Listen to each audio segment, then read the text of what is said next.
নমস্কার বন্ধুরা, কেমন আছেন সবাই? মমস কিচেনে আপনাদের স্বাগত জানাই। আজকে আমার রেসিপি সর্ষে পোস্ত দিয়ে কাতলা মাছ। তাহলে চলুন বানিয়ে ফেলি আজকের রেসিপিটা।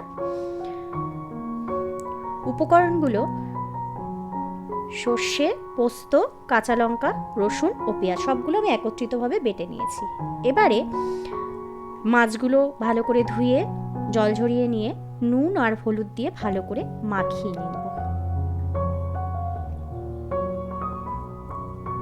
এবারে কড়াই গরম হয়ে গেলে আমি তাতে পরিমাণ মতো তেল দিয়ে একে একে মাছগুলোকে ভেজে নেব।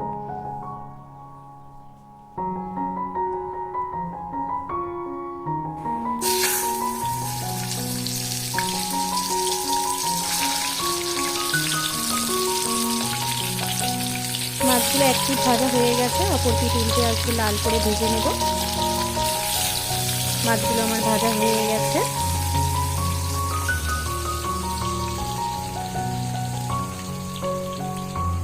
এবারে মাছগুলোকে আমি উঠিয়ে নেব।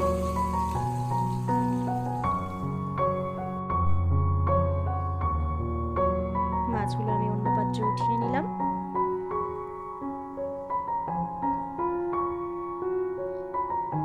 এবারে বাকি মাছগুলো একইভাবে ভেজে নেব।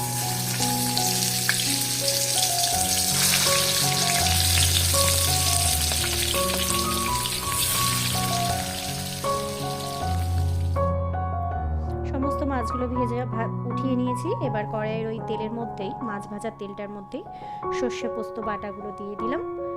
তার সাথে হলুদও দিয়ে দিলাম এবং মশলা বাটার জলটা আমি দিয়ে একটু নাড়াচাড়া করে নিলাম। এবারে একটু রঙের জন্য আমি কাশ্মীরি লঙ্কার গুঁড়ো ওর সাথে অ্যাড করলাম।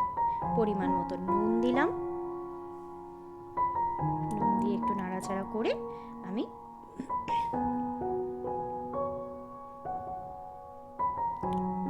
কাঁচা লঙ্কা যোগ করলাম। কাঁচা লঙ্কাগুলো মাঝখান থেকে একটু চিড়ে নিয়েছি।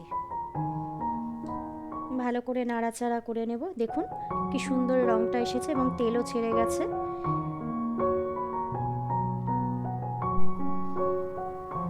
এবারে আমি মশলাটা কষানো হয়ে গেছে, এবারে জল ঢেলে দেব। দেখুন রংটা কি সুন্দর এসেছে।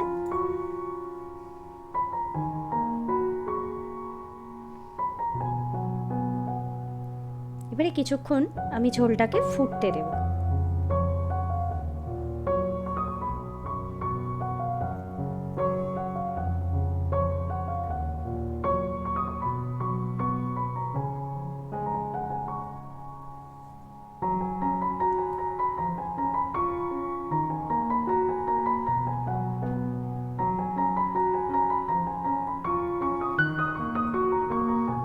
দেখুন ঝোলটা ফুটে উঠেছে। এবারে আমি মাছগুলোকে এই ঝোলের মধ্যে দিয়ে দেব। মাছগুলো দেওয়া হয়ে গেছে। এবারে আমি ঝোলটাকে বেশ কিছুক্ষণের জন্য ফুটতে দেব, যাতে মাছগুলোর ভিতরে সমস্ত মশলাগুলো ঢোকে।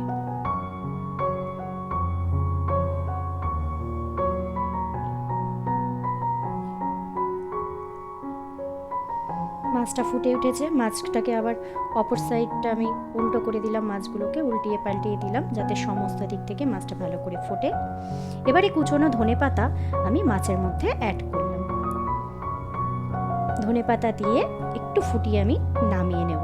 রান্নাটা পরিবেশনের জন্য পুরোপুরি রেডি। তাহলে চলুন ভিডিওটা আজকে এখানেই শেষ করলাম।